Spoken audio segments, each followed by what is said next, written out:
At 9:47 local time in the Strait of Hormuz, two United States Navy warships entered a 21-mile-wide choke point that carries roughly 20% of the world's oil. If a single mine detonated under either hull, insurance markets covering global crude shipments would freeze within hours, and the price of a barrel could climb past $150 before the next sunrise. Tankers from Japan, South Korea, France, Germany, and China were already inside the same corridor, riding the same water, watching the same horizon, and somewhere beneath that horizon, according to Iranian officials, sat an unknown number of naval mines, placed by hands that may no longer be able to tell anyone exactly where they were dropped. Before we dive in, comment where you are watching from and click subscribe. For weeks, Iranian state channels had described the Strait of Hormuz as a sealed corridor. Officials said the waterway had been seeded with underwater explosive devices, that any vessel attempting passage without coordination would be taking an unacceptable risk, and that a deputy foreign minister had personally confirmed on April 9th that ships were now required to call Iranian military contact points before transit. The implication was direct. Iran held the key to 1/3 of the world's seaborne oil, and whoever wanted that oil moved would have to ask permission first. This morning, in full daylight, the United States answered without speaking. Two heavily armed warships moved east to west through the strait, entered the Persian Gulf, conducted their business, and exited the same way they came. No coordination, no clearance, no confrontation, and no detonation. The bluff, if it was a bluff, has been called in the most public manner possible. To understand why this matters, picture the Strait of Hormuz as a narrow funnel between Iran to the north and Oman to the south. At its tightest point, the navigable shipping lane is only about 2 miles wide in each direction. Roughly 20 million barrels of crude oil pass through it every single day. That is enough fuel to power most of East Asia, most of Western Europe, and a large share of the global economy. Close it for a week, and refineries from Rotterdam to Yokohama begin rationing.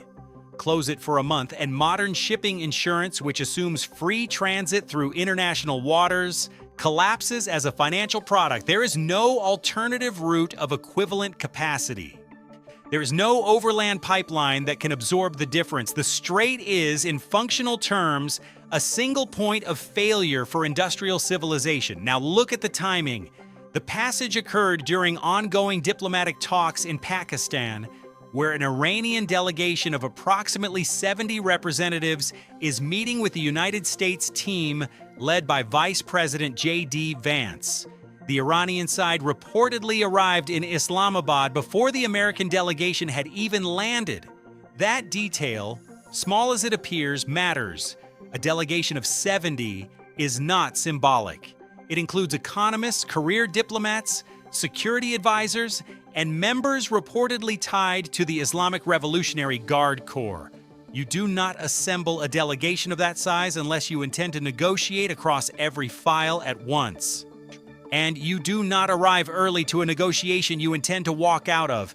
If you look at the maritime tracking record from this morning, you will notice the warships did not move under cover of darkness, did not run silent, and did not attempt to disguise their transit.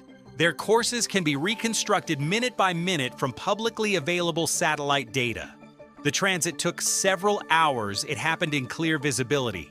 Anyone with an internet connection and a free vessel tracking account could watch it unfold in near real time. If Iran had intended to challenge the passage with surface vessels, with shore-based missiles, with fast attack craft, or with the very mines it claimed to have laid, the window of opportunity was wide open. Nothing happened. One Iranian state-aligned outlet did publish a different version. Yet it claimed the American ships attempted to enter were warned off by Iranian naval forces and turned back toward the Indian Ocean. The reported radio exchange was published as proof. A voice identified as an Iranian naval station orders U.S. Navy Warship 121. This is the Navy station. You must alter course and go back to the Indian Ocean immediately. If you don't obey my order, you will be targeted. out. The American response is recorded as, "This is Coalition Warship 121 engaged in transit passage in accordance with international law." The transmission ends there. The warships did not turn back. The same outlet has in recent weeks been associated with several reports later shown to be inaccurate, which is the polite way of saying the radio exchange may have happened, but the outcome described did not. Multiple independent publications cross-referenced against satellite tracking and commercial vessel data confirm the same sequence. 2 warships entered the Persian Gulf, 2 warships exited.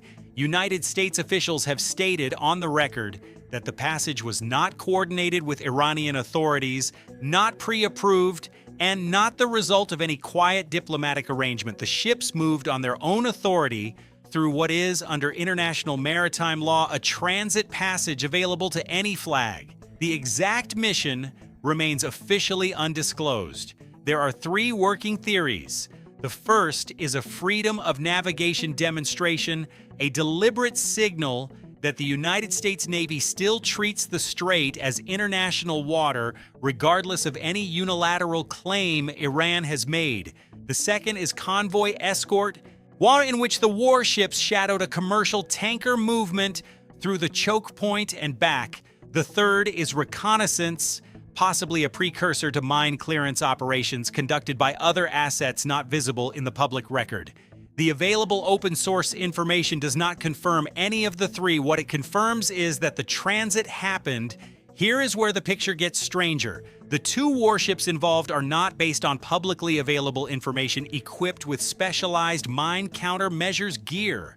Mine clearance is a specialized discipline performed by dedicated mine hunter vessels, by helicopters towing sonar sleds, and by remote-operated underwater vehicles. A standard surface combatant entering a confirmed minefield is not conducting clearance. It is either trusting that the threat is exaggerated or operating on intelligence the public does not yet have. Either interpretation is significant. To understand the mine question itself, you have to understand what a naval mine actually does. Think of it as a doorbell rigged to an explosive. Some are tethered to the seabed and float just below the surface, triggered by physical contact. Others sit on the bottom and detonate when they sense the magnetic signature, the acoustic signature, or the pressure wave of a passing hull. A modern bottom influence mine in a shallow channel like the Strait of Hormuz can disable a fully loaded oil tanker with a single charge. A handful of them, placed correctly, can shut down the strait without a shot being fired. The catch is that mines are useless if you cannot tell your own ships where they are. And that is where the story turns. A recent report from the New York Times suggests that Iranian forces themselves may not be able to locate the mines they reportedly placed. There are 2 possible reasons. Either accurate placement maps were never created in the first place, or the personnel responsible for the placement records are no longer available to consult. Reports point to losses among military personnel during earlier strikes, losses that may have included the operational knowledge required to clear the very obstacles Iran installed. A second theory has begun circulating among regional analysts. It holds that Iran may never have laid physical mines in the strait at all. Under this reading, the public claims served as psychological pressure. A rumored minefield can deter commercial shipping just as effectively as a real one, and at no cost in munitions. Insurance underwriters do not need confirmation. The word minefield alone is enough to raise premiums to prohibitive levels. There is no verified evidence supporting this theory. It remains speculative, but the absence of any response to this morning's transit lends it weight it did not have yesterday. If you look at the contrast, it sharpens the point. Iran claimed a sealed strait. The strait is open. Iran claimed mandatory coordination. 2 warships passed without coordinating. Iran claimed it could limit traffic to roughly 15 vessels per day. Current traffic levels are at or below that ceiling, which means the cap has never actually been tested. A leverage that is never tested is a leverage that may not exist. Statements attributed to former President Donald Trump fold into the same picture. He has publicly stated that Iran's primary leverage in the region rests on the perceived threat of naval mines in the Strait of Hormuz, and that a significant portion of Iran's mine-laying capability has already been neutralized. He framed the clearance effort as a service not only to American interests, but to China, Japan, South Korea, France, Germany, and every other major economy that depends on Persian Gulf crude. Whether the clearance is as advanced as claimed is unverified. What is verifiable is that commercial oil tankers from multiple nations are continuing to load and depart the Gulf, and that several are now bound for United States ports. Now, return to the Deputy Foreign Minister's interview from April 9th. Read in light of this morning, his words read differently. He said the strait remained open for navigation, and with technical limitations due to wartime conditions. He said vessels were required to coordinate with Iranian military contact points. He emphasized the narrow and sensitive nature of the channel and the need for special caution. He implied that Iran maintained knowledge regarding the placement of mines and that ships must follow specific procedures to avoid danger. Each of those statements rested on a single load-bearing assumption that Iran could enforce what it claimed. This morning, that assumption was tested by 2 warships in daylight, with the entire world watching the satellite feed. Nothing enforced anything. Step back to the negotiations in Pakistan, because the maritime story and the diplomatic story are the same story. Iran had previously stated it would only return to talks if certain conditions were met. The first was a ceasefire in Lebanon, with hostilities currently reported to be ongoing. The second was the release of frozen Iranian financial assets, which United States officials have stated has not happened and is not on the table. Neither precondition has been satisfied. Iran sent its delegation anyway, 70 people, early, with Revolutionary Guard representation embedded inside the negotiating team. That is not the posture of a country negotiating from strength. It is the posture of a country that has calculated the cost of not negotiating and found it higher than the cost of swallowing its own preconditions. The maritime transit this morning may have been the moment that calculation tipped. If your central piece of regional leverage is the implied ability to close the Strait of Hormuz, and that ability is publicly demonstrated to be either non-existent or unwilling to be exercised, then your seat at the table loses weight by the hour. Every hour the talks continue without a closed strait is an hour that confirms the strait will not be closed. There is another variable closing in on the situation.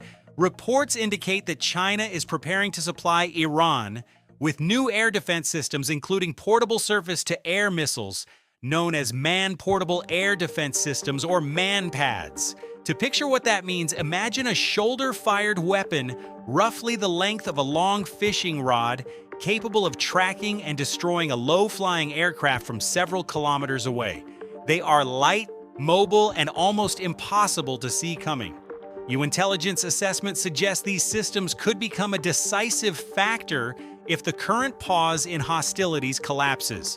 Reports have linked similar weapons to recent aircraft losses elsewhere in the region. The arrival of new stocks would change the math for any future air operation over Iranian or Iranian-aligned territory. So the picture in front of negotiators in Islamabad looks like this. Iran's maritime leverage was tested this morning and did not respond. Iran's diplomatic preconditions were not met, and Iran came to the table anyway. Iran's relationships with regional aligned groups are reportedly strained, and Iran's most credible reinforcement in the form of Chinese air defense systems has not yet arrived. The window in which Iran negotiates from a position of perceived strength is narrowing in real time, and every actor in the room knows it. If you look at the room itself, you will notice what is missing. There is no announcement of a ceasefire in Lebanon. There is no announcement of an unfrozen account. There is no announcement of a deal. There is only the fact of continued conversation, hour after hour behind closed doors. While above the water of the Persian Gulf, oil tankers continue to load, and below the water, an unknown number of mines either exist or do not, or exist without anyone knowing where. To understand why Iran is moving the way it is moving, analysts increasingly look past the Islamic Revolution of 1979 and back into the 19th century to the Qajar dynasty, whose territorial concessions and financial entanglements with foreign powers shaped the strategic anxieties that still echo through Iranian foreign policy today. That is a longer story for a longer episode. What matters now is the immediate one. Return to the hook, 2 warships, 21 miles of water, 20 million barrels a day, and a claimed minefield that did not detonate. The transit completed without incident. The warships exited the Persian Gulf the same way they entered it. The tankers behind them continued their routes. The insurance markets did not freeze. The price of a barrel did not climb past $150. And inside a conference room in Islamabad, a delegation of 70 people kept talking because the alternative had just become measurably more expensive than the concessions on the table. The most important shipping lane in the world was, this morning, declared closed by one government and traversed by another. And the only thing that changed between the claim and the crossing was the willingness to test it.